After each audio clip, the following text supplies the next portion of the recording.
রক্ষার দায়িত্ব নিতে হবে সংখ্যাগুরুদের। আপনার জেলায় পূর্ব মেদিনীপুরে গিয়ে বললেন রাজ্যের মুখ্যমন্ত্রী সংখ্যালঘুদের, আমার জেলা না, স্বাধীনতা সংগ্রামীদের জেলা। ওই জেলায় সতীশ সামন্ত জি তাম্রলিপ্ত জাতীয় সরকার করেছে। ওই জেলায় মাতঙ্গিনী হাজরা আত্মবলিদান দিয়েছে। ওই জেলায় দেশপ্রাণ বীরেন্দ্রনাথ শাসমল যাকে দাঁড় করিয়ে পোড়ানো হয়েছিল। লবণ সত্যাগ্রহের জায়গা, তাম্রলিপ্তের জায়গা, মা বর্গভীমার মাটি, মা নাচিন্দার মন্দির, অপরূপ হলদিয়া বন্দর, সাথে অপরূপ দীঘার সমুদ্র সৈকত। দুহাত ভরে প্রকৃতি দিয়েছে, বিজেপিকেও দিয়েছে। 46% ভোট পেয়েছে বিজেপি। 16টার মধ্যে 15টা বিধানসভায় লিড আছে।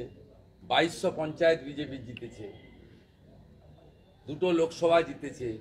পিসি অনেক চেষ্টা করেছেন অধিকারী মুক্ত করতে, জনগণ ওখানে পিসি মুক্ত করেছে। সংখ্যালঘুদের বাঁচানোর দায়িত্ব নিতে হবে সংখ্যালঘুদের দাঁড়িয়ে। যে মুখ্যমন্ত্রী ফালাকাটার দুর্গা মণ্ডপ, গার্ডেন ডিচের দুর্গা মণ্ডপ, শ্যামপুরে দুর্গা মায়ের মূর্তি, রাজাবাজারে কালী মাতার মূর্তি, বজবজরে লক্ষ্মী মাতার মূর্তি, বেলনাগাতে মন্দির এবং কার্তিক ঠাকুরের মূর্তি প্রোটেকশন দিতে পারেন না, তার মুখে এসব কথা মানায় না। তোষণবাজ মুখ্যমন্ত্রী, ভোট ব্যাংকের মুখ্যমন্ত্রী, বিএসএফকে জমি না দেওয়া মুখ্যমন্ত্রী, রোহিঙ্গা মুসলমানদের এনে গোটা রাজ্যকে উনি কার্যত ডেমোগ্রাফিক্যালি চেঞ্জ করিয়ে দিয়েছেন এই মুখ্যমন্ত্রী। কলকাতা ইসলামাবাদ শহর হওয়ার দিকে এগিয়ে চলেছে। রাজারহাট নিউ টাউন এলাকাতে সূর্য ওঠার আগে থেকে লোককে ঘুমাতে দেওয়া হয় না। কেন ঘুমাতে দেওয়া হয় না সেটা আর আমি বলছি না।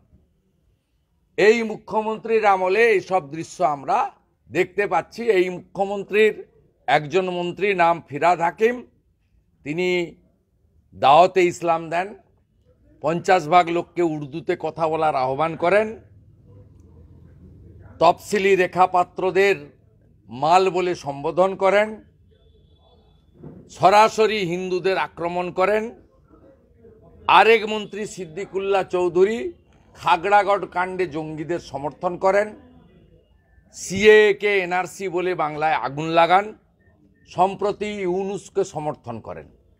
এই মাল ঝালদের নিয়ে যে মুখ্যমন্ত্রীর সংসার, তার মুখ থেকে এইসব বচন আর ভাষণ না শোনাই ভালো। তবে গুঁতোটা ভালো হয়েছে, হিন্দুরা ঐক্যবদ্ধ হচ্ছে।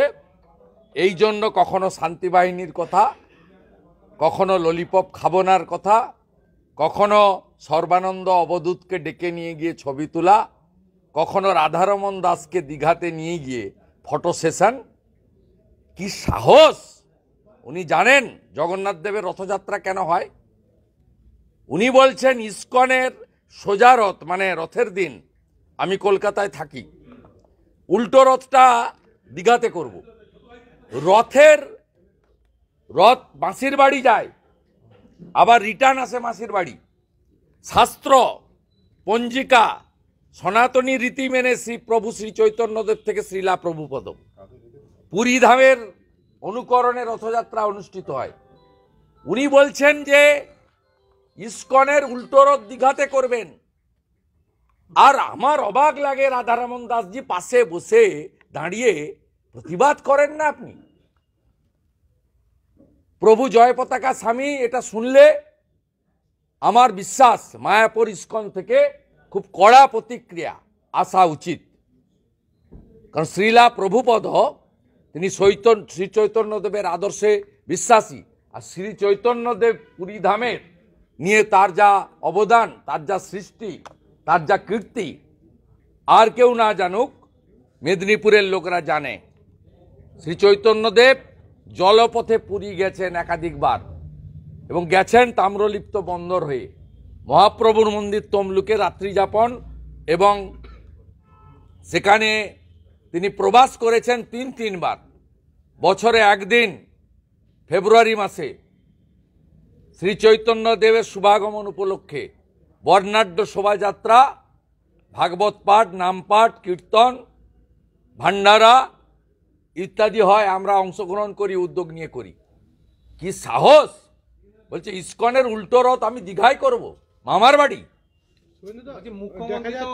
পিতৃপক্ষে দুর্গাপূজা উদ্বোধন আর দুর্গা পূজাকে সরকারি অনুদান দিয়ে কালচারাল প্রোগ্রামে পরিণত করা আর কার্নিভালের নামে আমাদের বিজয়া দশমীর রীতিনীতি সনাতনী হিন্দু ঐতিহ্য গরিমা সবকে নিচে ফেলে দিয়েছেন।